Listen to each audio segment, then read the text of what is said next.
Hello and welcome. You are listening to the Ditch Decade Diets podcast.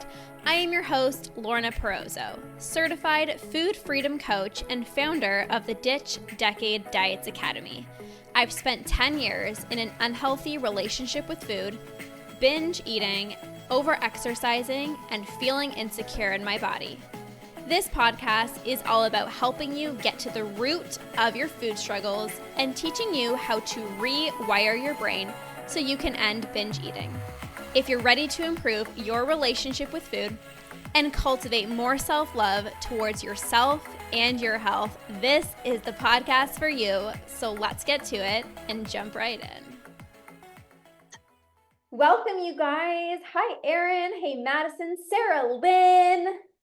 Michael, hello, you guys. We are on day 20 of how to stop binge eating. So for those of you guys who are new here, I'm doing a TikTok series where every single day I post on my profile a strategy, a tool to help you stop binge eating. How many of you guys have been plugging in? Hey, Sarah Lynn, have you been plugging into the 30-day challenge? Let me know if you've been watching my daily videos on TikTok. Every single day I share a specific tool to help you to stop binge eating. Hey, Lisa. Hey, Jennifer, I'm liking my video because if you like the video, it actually tells more people to come on it. So if you like my videos, just give me all the hearts. Hey, Amber. Hey, Umi. Hey, Mia. Okay, so day 20 of how to stop binge eating. I'm going to share something with you today that's going to blow your mind.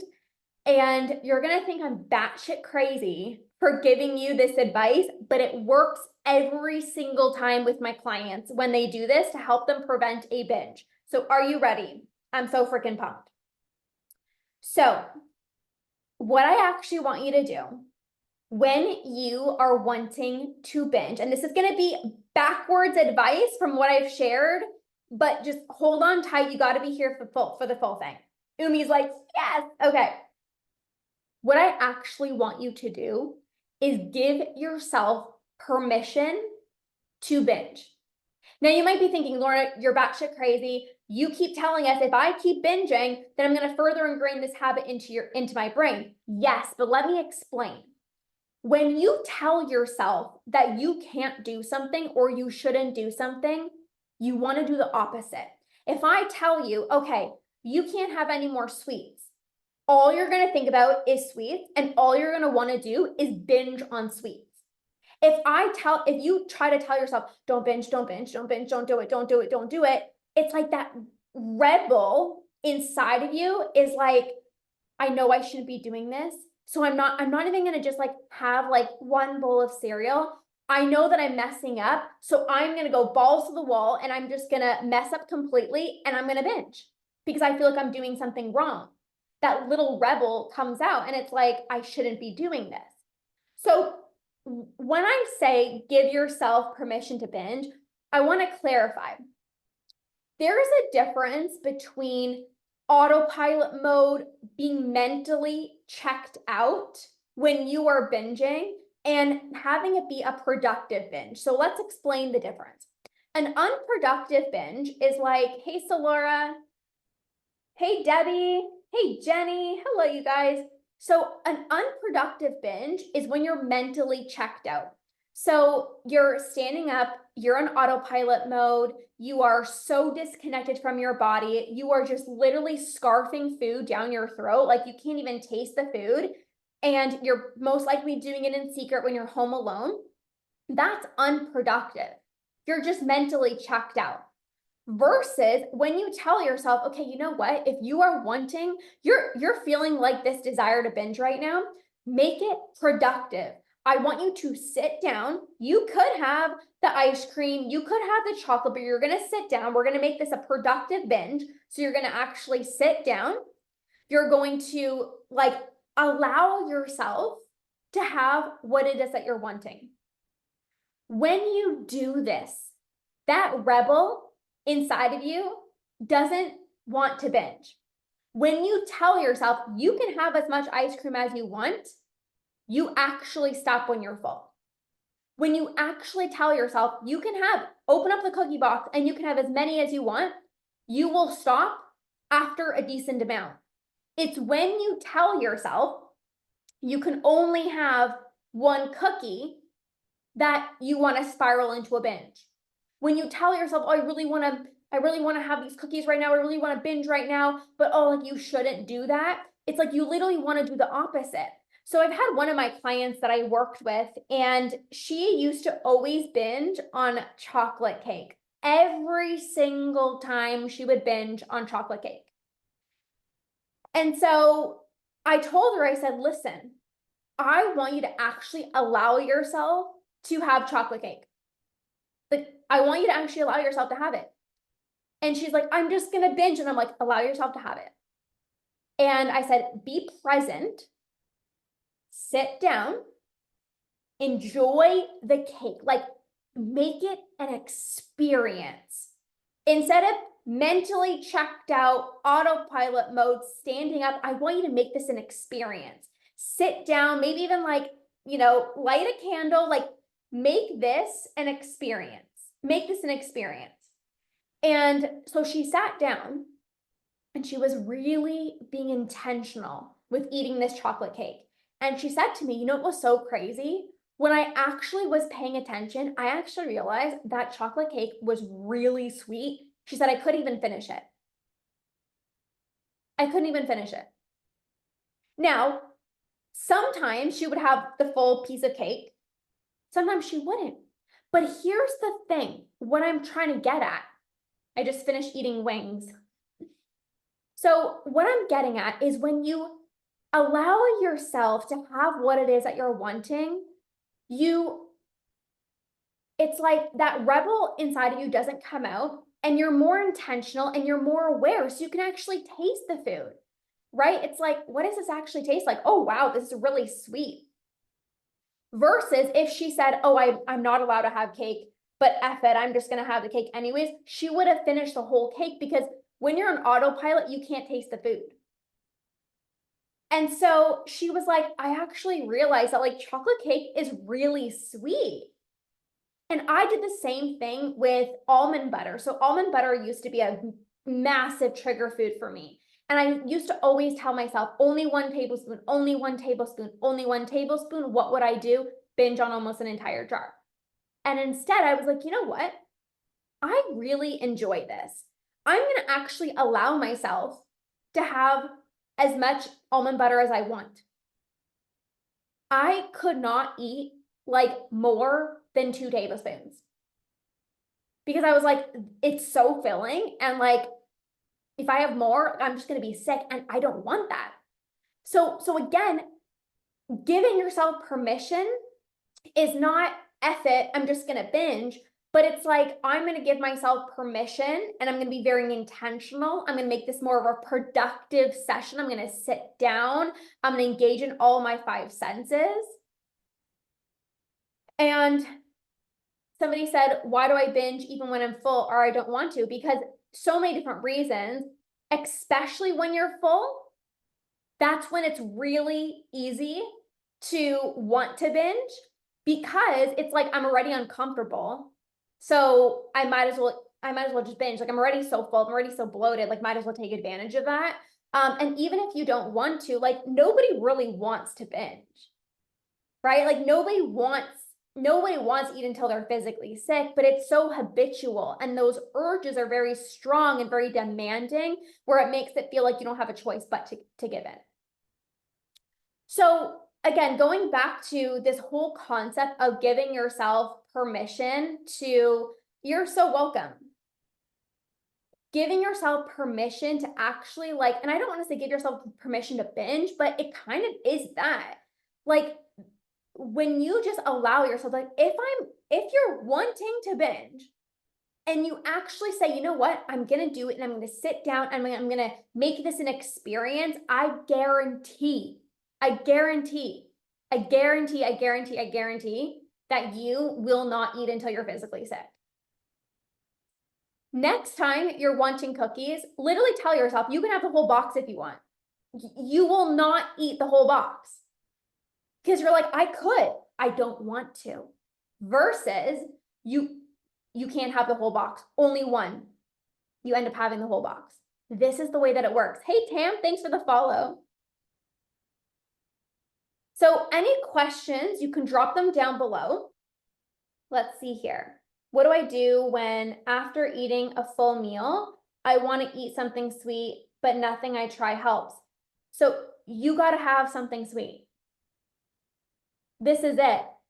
So, and even if you're full, you might not be satisfied. And I talk about this a lot. So if you have a meal and you're full, but it wasn't satisfying, you're going to want something else. So what you can actually do is you can either have something sweet with your meal. So even for tonight, I had my dinner, and yesterday I made these little like chocolate cluster oat thing that I put in the freezer. Anyways, I was like, I really want something sweet. So I had that with my dinner. I had that with my dinner. But so many people would be judging themselves of like, oh, you shouldn't be having that for dinner. Like, you got to eat super healthy. And then they'll just end up binging on 25 of them later on. So you can either have it with your dinner or just after dinner, have something sweet.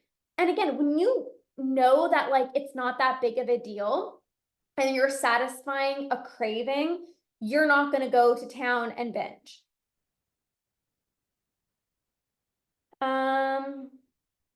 It's truly a mental thing, 1,000%. I can't control my urges to binge when I'm PMSing. It's so hard. And here's the thing, like, yes, during the time of the month, hormones do change, and you know, people tend to crave more sugary things, especially chocolate, because during the time of the month, magnesium levels drop, and there's a bunch of magnesium in chocolate, and that's why a lot of people turn to chocolate.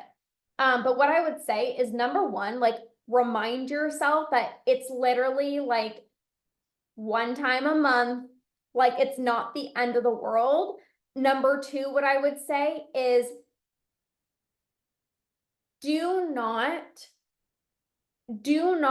tell yourself this is what I do every month, because then you're literally like, you're almost like manifesting it. You're literally telling yourself like, yeah, every single month I just spiral out of control. Every single month I just like, I can't give in to my urges. What if you started changing your language and you're like, you know what? I am regaining control over my urges, even though if that's not the case right now, but you telling yourself I can't control my urges, it's literally like that's true. Right? It's like when you tell yourself I can't do it. Oh my God, my urge is so strong. Oh my gosh, like I have to give in. That's what it's gonna feel like. Versus, okay, I understand the time of the month and when I'm PMSing, like I do want a few more sweets, but I have full control. Like I am so much more powerful over my binge urges, and allow yourself to have maybe more sweets. Like I know for my clients, like what they'll do is like that time where they're like, I just want more sweets. Like they allow themselves to have it and then they don't binge that week. And it's just like, okay, it's one time. And if I just allow myself to have it, again, you're going to be preventing so many thousands of calories from binging. How do you stop a binge cycle? So Princess, who's on, I would definitely start by listening to my podcast, the Ditch Decade Diets podcast. I also did a interview with one of my clients who I helped stop completely binging after 6 months of working with me inside of the Root and Rewire membership. It's a free podcast, and it's in the link in my bio. You can listen to the podcast that I did with her, and she shares exactly what she focused on in order to stop binge eating. But a few things in order to stop the binge eating cycle. Number one, you need to release physical and mental restriction. So a lot of people have released physical restriction, but there's still mental restriction going on. So the physical restriction is like you're telling yourself you can only eat certain foods, you can't eat after a certain time, you need to eat 3 meals a day, you can only have one snack. Like you need to let go of all those rules. And then mental restriction is you also need to be releasing guilt, shame, and judgment, because you might be allowing yourself to have the ice cream, but the whole time you're judging yourself. The whole time you're feeling guilty. And you can't extract satisfaction. You can't be connected to your body and stop when you're full if there is guilt, shame, and judgment. So those are like two of the most important things. You need to release physical and mental restriction. You also need to have more satisfying meals. to stop the binge cycle, you need to feel satisfied. You need to actually allow yourself to have what it is that you're craving. Because again, the reason people are binging is because there's so much pressure of, I can't have those foods. Think about when you're on a diet plan and you're following something very restrictive. All you want is the food that you cannot have. So if you start allowing yourself to have the food that you're actually craving, you're going to prevent so many more binges. Thank you so much for this help. You're welcome. Okay. Hey Vanessa, every time I try not to restrict carbs, I gain so much weight for eating too much. Well, the thing is, like, are you binging on them? So you're not restricting carbs, but are you binging on them? So a few things, like if you have restricted carbs for so long, and then now you're all of a sudden introducing it into your diet, your body might need a little bit of time to adjust. And that's nothing to freak out about. Now, if you haven't had carbs in a really long time and now you're feeling out of control and you're binging on them, well, not binging on them, just introducing them, but my body puffs up. So this could be some inflammation happening. So, when you're healing your relationship with food, yes, allow yourself to have the food that you're craving, but also if you're puffing up, that's inflammation. And you don't want to feel puffy. You don't want to feel swollen. You don't want to feel bloated. So maybe it's like, okay, I'm gonna just like maybe like take a mental note. Okay, when I eat these certain carbs, like, I tend to feel really puffy. So maybe I'm gonna opt for these carbs, or maybe I don't have as much. And you cannot see that as restriction. I have some clients that I work with that struggle with PCOS and other health conditions, SIBO. And, instead of, certain types of pasta, they need to get like chickpea pasta.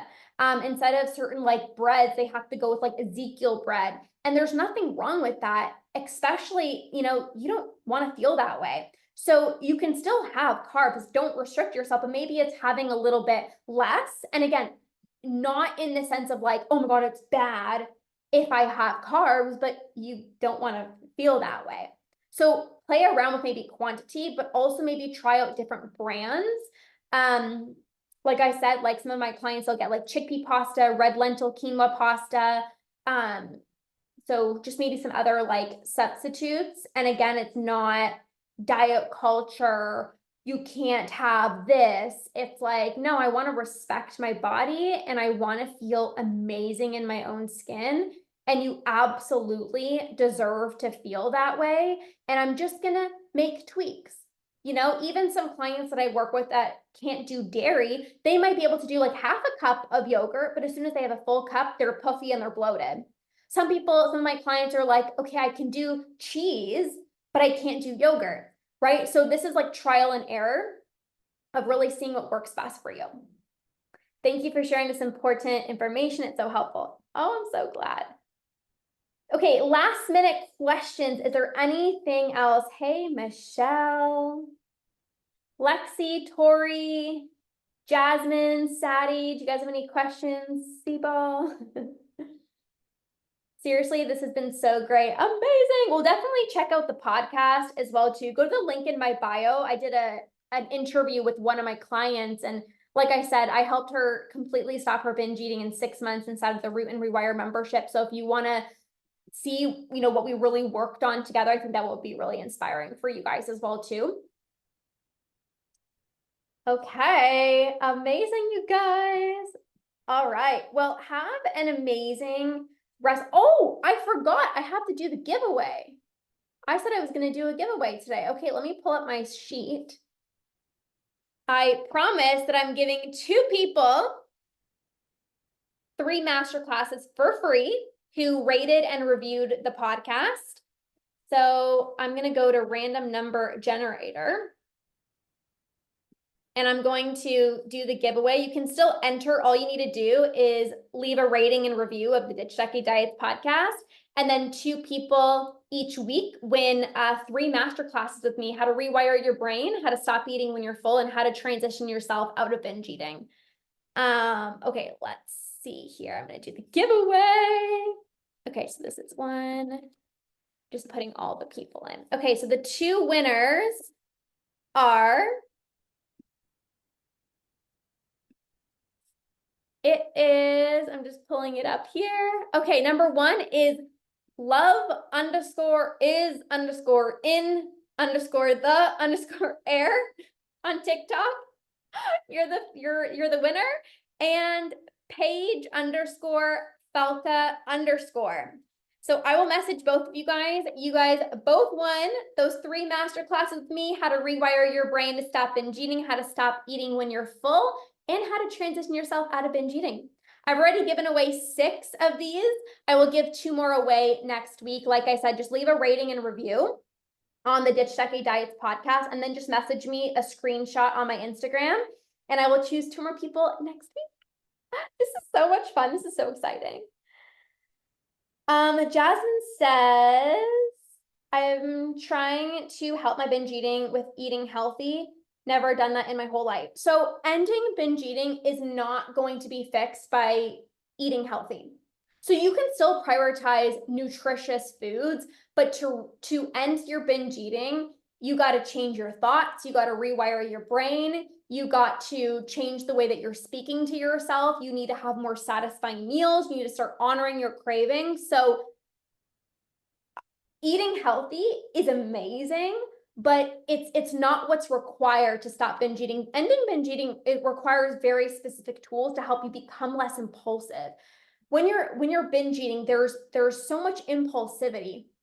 It feels like you're going, I'm aware of binge eating now. I never realized I did that all because of trauma. Well, Jasmine, I am just proud of you for even having awareness, because sometimes it's like I remember when I used to struggle, it was like I didn't know what I was doing. I knew what I was doing wasn't normal, but like I didn't have a name to it. But the fact that you now are way more aware of binge eating, that's actually a good thing. Obviously, nobody wants to struggle with binge eating, but like this awareness is it's like I just woke up. Yeah. And it's like, this is what's going to actually allow you to like get the proper support and tools that you need. So I would definitely recommend checking out the podcast if you've not yet already. And then if you need more support, I'm here.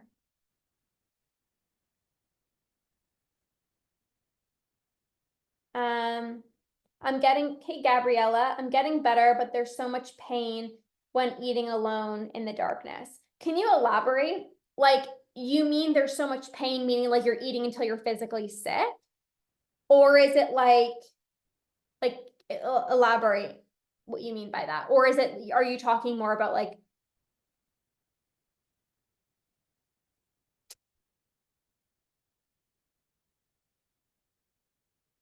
let me know, Gabriella, what you specifically mean by that. Hey, Melanie. I'm getting better, but there's so much pain when eating alone in the darkness. Yeah, let me know, Gabriella, what are you talking about like depression more specifically, or you just mean pain in terms of like eating until you're physically sick? Hey, Carly. Carly's here. Michelle. Danya. Jazzy.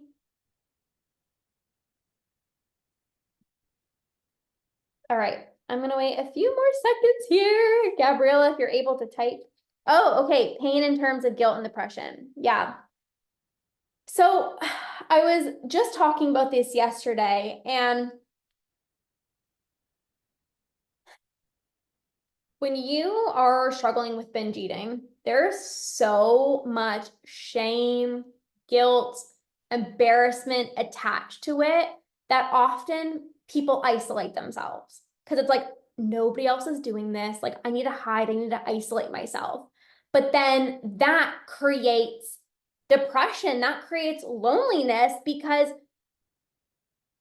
you're isolating yourself. Like, I remember those days, like I would be home alone. binging my face off, and then not wanting to go see anyone. And then of course you feel lonely because you're by yourself all the time, you're not going to social events, and you're always eating in secret. And then because you're feeling lonely, you gotta like, you gotta meet that need of connection, and then food becomes your source of connection. So this is why it's so important. Yeah, I'd lock myself in my room, lights off, and eat so much. And this is why it's so important to start allowing yourself to eat the foods that you normally would eat in secret in front of other people. And I know that can feel so scary. I get it. But that will neutralize and normalize the food. The only reason people tend to eat in secret is because I don't want anyone to comment. It's like my alone time. It's my safe time. But you're not going to need to feel, you're not going to have the need to eat certain foods in secret when you eat them regularly in front of other people. Right?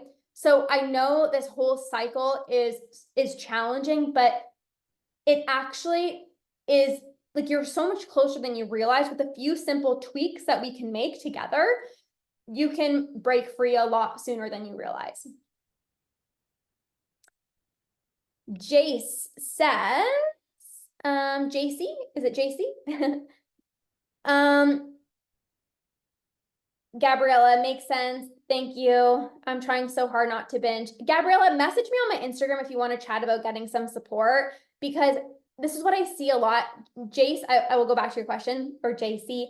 But what I will say is, so many people are like, I'm trying to not binge, but you can't try your way to not binging. Like, there needs to be specific tools in place to reduce your impulsivity, to get rid of your urges, to get back in tune with hunger and fullness cues. Like, there needs to be specific processes, because if you just tell yourself, like, don't binge, don't binge, don't binge, you're relying on motivation, which is so fleeting. And it's like Monday morning, you're super pumped, I'm ready to do this. And then as soon as the urge comes on, you're like, where the heck did the motivation go? So instead of relying on willpower and motivation, you really want to get rid of your urges.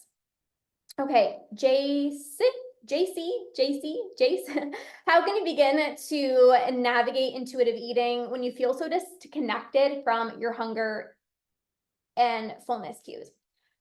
So number one, understanding that this is a process. So if you have not been paying attention to hunger and fullness for years and years and years through relying on MyFitnessPal or other external factors, it's going to take time to reconnect to hunger and fullness. And if that's the first step, if you just recognize that this is not going to be an overnight success, this is not like, okay, I'm going to try intuitive eating and then tomorrow I'm going to understand when I'm hungry and when I'm full. If you understand that it is going to take some time for you to connect to your body, that's the first step. The second step is to use your, there's 3 times to really check in with your body: before a meal, in the middle of a meal, and then after a meal. So before a meal, again, you're not going to know, am I hungry? Am I full? You're not going to really know. But I really want you to ask yourself, okay, on a scale of 1 to 10, 10, I'm so full, 0, I'm starving. Where am I at before I even go into this meal, to just bring more awareness? Because when you're just going about your day, it's like nobody really checks in with hunger, right? It's like, I just want to eat. So before a meal, kind of check in with where you're at. And then in the middle of your meal, like, put your utensils down and take a moment to pause. And then again, reassess, where am I at with my hunger and fullness? Am I even enjoying the meal? Am I getting fuller? Am I really full and I'm just continuing to eat because there's more food on my plate? And then at the end of your meal, how am I feeling? Oh, whoa, I am a 10. Like, I ate until I was too sick, right? Then you can adjust. Okay, if I ate until I was really full, then maybe I waited too long to eat. Or maybe I was already kind of full going into the meal, so that it makes sense that by the time I finished my meal, that I ate like way too much. So those are a few things that I would really consider, like really checking with yourself before, during, and after a meal. I would really start there in terms of navigating intuitive eating. And you just got to be patient and you got to check in. Navigating intuitive eating and hunger and fullness, like, you are going to feel a little disconnected from hunger and fullness for quite some time. But again, it doesn't have to take a long time. If you continuously check in with yourself at every single meal, before, during, and after a meal, you're going to extract so much feedback. You're going to learn so much about your body. And that is how you become an effortless intuitive eater. Okay. Awesome, you guys. All right. Hey, Trisha. Trisha's on. I remember us chatting a while back. Hey, Ashley. Chase is here. All right, you guys. Have an amazing rest of your day. Thank you. I appreciate that. Have an amazing rest of your night, your day, and we'll see you guys tomorrow for another live stream. I'll be back tomorrow on Monday at 4 o'clock Eastern Standard Time. Did your belly button piercing hurt? I got it when I was like so young, but it was like 2 seconds, so it was worth it. I will be back tomorrow, you guys, at 4 o'clock Eastern Standard Time. So come join me. You can come ask your binge eating questions. I'll answer a few more questions tomorrow. Have an amazing rest of your night, and we'll see you guys soon. Bye.